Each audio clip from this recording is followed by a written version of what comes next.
This is the Dallas Cowboys Report. I am Tom Downey, and we are here with a mailbag answering all of your questions on everything related to the Dallas Cowboys. We're going to begin with a super thanks from Savage505. He can't watch the live shows, but he consistently does these. If you do them too, we'll give you shout-outs as well. He says, Tom, if you were owner, what moves would you do with the roster and coaching staff?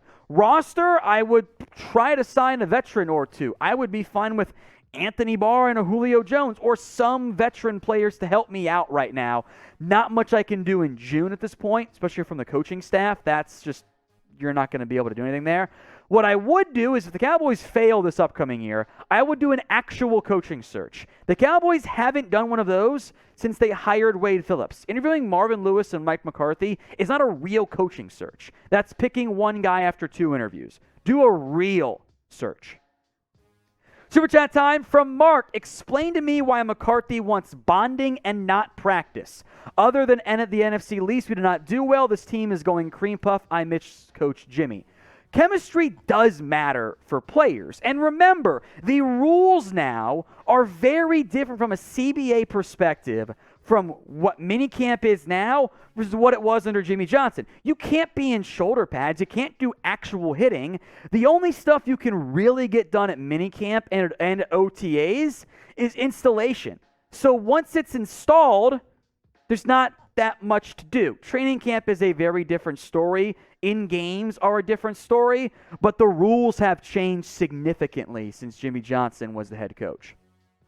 From Brett, $5. Oh, I owe some drinks. Hold on. Which was your favorite team to watch? 2007, 2014, 2016. Mine's 2014 team. It's a good question. Definitely not the early 2000s teams.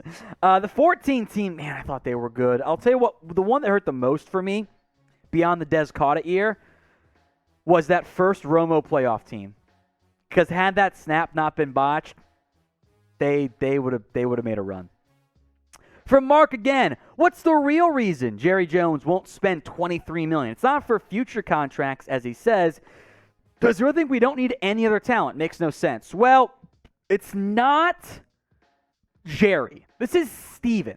Steven has taken over more and more power within the organization from a personnel management perspective. And my suspicion is that Steven wants clean books in the future. He doesn't want to spend a bunch of cash per year. He wants to have flexibility no matter what. Doesn't want to go too far all in. And I think he believes his lies of, well, we got the Micah deal coming 2 years from now. I think Steven actually believes that, which is him being wrong. Mark, again, from our rumors video, says, nice Skeletor impersonation. Bet you're the better GM. 10 years. 10 years as Cowboys owner. I guarantee a title, or I will sell the franchise. From Tyler Klutz's burner account, another super chat, what will Pollard get paid next offseason? Depends on how he plays this year and where he plays next year. I could see a scenario in which he leaves the Cowboys and gets $7, $8, or $9 million per year, kind of like Melvin Gordon got. From the cool Jeremy, Tom versus producer Jeremy in Madden, who wins and what's the score? That's easy money. I don't play Madden anymore. Easy money. I am destroying Tom. Now, if we play NCAA 14, I'm still destroying you are getting Tom. Smoked, Jeremy. Tom will cry. Jeremy, you're getting smoked. Tom will cry. I will obliterate you. No chance. In NCAA 14. Absolute no chance. I am legitimately good at that game. So somebody get a drug test because I don't know what Tom's on. Let me know when you're dropping 100 against the CPU on Heisman in 5-minute quarters, all right? That's cute. From Dragon Slayer XX420, could we trade for Terry McLaurin? Fun idea, big-time receiver, yay. Do not get your hopes up. This is a Cowboys organization that doesn't want to spend money at the position, right? McLaurin's an awesome football player. He and CeeDee Lamb, depending on how you feel about A.J. Brown, those are two of the top three receivers in the NFC East. You got them on the same football team there. And in theory, McLaurin would benefit from having a better quarterback than whatever corpse the Commanders dragged up this week. The issue is money. McLaurin's going to want about $25 million per year, right? Like that's what A.J. Brown got, and McLaurin's been just as productive, if not more so, than Brown has been over his NFL career. Think the Cowboys want to pay A.J. Brown or pay McLaurin $25 million? They have to give CeeDee Lamb similar money? I don't think so. Frankly, I don't think the Cowboys trade for any big-name wide receiver. What do you think ends up happening? Will the Cowboys trade for any of the big-name guys you guys ask about, McLaurin, DK Metcalf, etc.? This is the pinned comment on today's video, so if the ad break comes here on YouTube, take advantage of it. Y for yes, N for no. From Roy Williams, I think we should trade for Chuck Clark because we need to add depth at free safety behind Malik Hooker. His injuries are a red flag, plus I know Dallas doesn't trust Israel Mukuamu. I would like to add Chuck Clark from a pure talent perspective. I think he's a starting caliber safety. He's not that expensive. I know the Cowboys like Donovan Wilson as well, and I think some of those undrafted free agents who get hyped, guys like Marquise Bell and even Wanye Thomas and Tyler Coyle, I think those players fit better behind Curse more so than Malik Hooker. So if the cost is cheap, yeah, I'm down on that standpoint.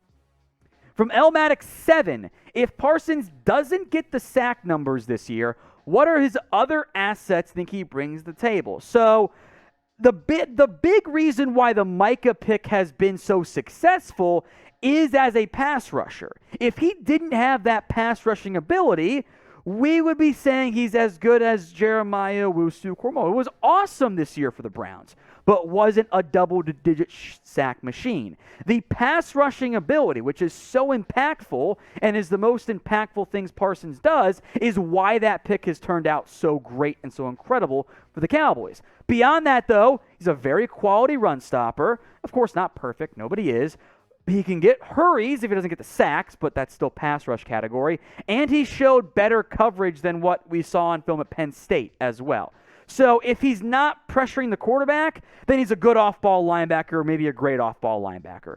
But the pressure stuff is what takes him into his own unique category and was what is so important in the end. From King Shadow 24, get prepared for Catboy to take Bijan Robinson round 1 next year. Got to have that franchise running back. Robinson's an awesome football player. I love the talent. It also comes down to the whole how do you want to invest into your running back room. I feel like dumping Zeke and then spending a first-round pick on a great football player in Robinson kind of means we didn't learn the lesson of don't invest heavily at running backs because they have short shelf lives and are easier, not easy, but easier to replace. The Cowboys Report is also on Rumble, and we are getting embarrassed right now. Our Giants channel continues to pull away, and the Raiders Report also is. So help me out. Help me not get embarrassed by my coworkers and look bad in front of my bosses. Follow us on Rumble. You can play the videos podcast style on your phone. We got exclusive content, uncensored stuff as well. Rumble.com/CowboysTV. All right, from Brett, Murray or Zeke? This is another super chat, so I owe a lot of drinks here, so let me start chugging. Close enough. I think I'd go Zeke. Like, for their overall careers, I think is the real question here. Both were, at their peaks, awesome football players, but I think Zeke's had a better career overall. Now, here's a question producer Jeremy had lined up. Pick a running back. EE for Ezekiel Elliot. SB for Saquon Barkley. I think I've got to go with the one who, although injured in recent years, has actually been somewhat productive, and that's Ezekiel Elliott. You might say, but Tom, that's because the offensive line. That's why you don't invest in running backs. I'm going EE. You guys can vote EE for Ezekiel Elliott or SB for Saquon Barkley. From Jordan, how much would you pay CeeDee Lamb once his contract is up? So that depends on what you mean by up. Do you mean eligible for an extension? That comes next year, and that could come in around the $25 million price tag, depending on how he plays this year. If he emerges as the number one guy, 25 might be a steal. If he is just kind of what he's been, it's maybe more $20 million for a player of his caliber. If you mean in 3 years after the franchise tag gets applied, I don't know. That's such a massive market change that will happen.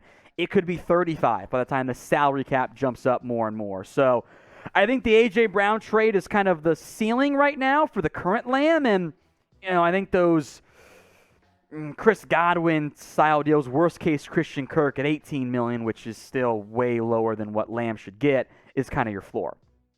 From DeLunatic, bigger worry, our offensive line or our linebacking core? I'm going to go offensive line. I have hope for Jabril Cox. I understand the concerns over players not named Micah Parsons, but the offensive line will have a much bigger impact on your team, snap in and snap out, than the linebacking core will, especially when you can just roll down Jaron Kearse and go with big nickel, big dime packages. So I am more worried about the offensive line since your center was a penalty machine last year. You've got a rookie at left guard, I assume, in Tyler Smith, and injury questions at left tackle, and we'll see how Terrence Steele fares in year 3. Now, if you want to be a part of future mailbags here on the Dallas Cowboys Report, you have got to subscribe. Hit that big red button and join us for all of our live shows. That way your questions can be answered here on the Cowboys Report. From Boondock Saint, now that Coop's gone, who do you see filling that role over the middle of the field he excelled in? Needs to be CeeDee Lamb. Honestly, Lamb's dig routes, which they got away from later in the year because they didn't trust the offensive line to keep Dak upright. Those were some really damn good football plays that worked well. Dak and Lamb had that play going. They didn't trust the O-line to keep the quarterback upright. It needs to be Lamb who thrives more over the middle of the field. From Jerry Jones is BFF, trade for Kenneth Murray. The Cowboys liked him a lot coming out of Oklahoma. There was buzz bordering on concern that they could take him in round 1. Murray was pretty solid-ish as a rookie, and then the regime change happens, and he fell out of favor as the Chargers kind of were like, let's play him at outside linebacker, and that was a disaster, and he was a bit banged up, and he wasn't a full-time starter, and he was bad in coverage last year. If the cost is cheap, I actually don't hate this idea. I don't foresee LA dumping him so quickly, but I think maybe more so next year. This could be a good name to monitor because he fits what I call the Will McClay special, former early round pick who the Cowboys liked coming out of the draft. They could have interest in. Speaking of trades, name a player who you want to go out and trade for. You can play GM for me. Drop a name. Please be realistic in the comments section. Henry Nutch, what would you say is the Cowboys' biggest need right now? That's a good question. I'm not going to go with the ownership route. That's cheating. Needs perspective, I am looking at linebacker, center. I would still strongly consider a better proven tight end too. I think receiver is a huge one for the short term because I love Jalen Tolbert's upside, but third-round picks don't immediately happen overnight. Got to be cautious there. And I think punt returner also pretty underrated on that standpoint. Randy Davis, Jerry Jones versus the Dallas Mayor in a boxing match. Who wins? Jerry wins because he rigs it in his favor, and the Mayor takes a dive for some kickback or something. I don't know. Maybe that's slander. Who knows? I got Jerry, though, because he would cheat. From Vince, will the CD help Dak get another big contract like Cooper did? Well, I think at this point, you're probably a bit more focused on CD breaking out so that he gets his own contract. There is a symbiotic nature to the quarterback and the receivers. If one's playing well, the other tends to play well, and it kind of feeds into each other. Dak's got 2 more years left on his deal after this one. You probably do want to start considering extension to keep that salary cap hit low. And remember, don't let Stephen Jones trick you into saying, oh, well, we can't do this and that because we got only so much pie available. The NFL, yeah, there's pie. It's also there's an oven behind you. Just make some damn more pie. It's not that hard. So what's your confidence level in the Cowboys? Scale it for me 1 to 100. Are you confident or not that confident? Sound off for me in the comment section.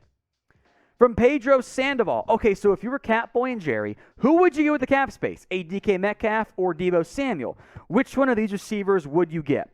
I probably just would have kept Amari Cooper, to be honest. At this point, I think Deebo's the better football player.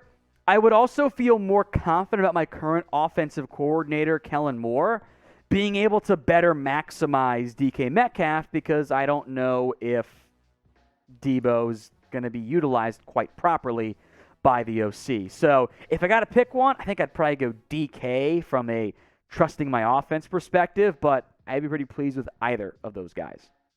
If we did not get to your question, it's okay. Hit me up on Twitter at whatgoingdowney. My DMs are open to answer any and all of your questions.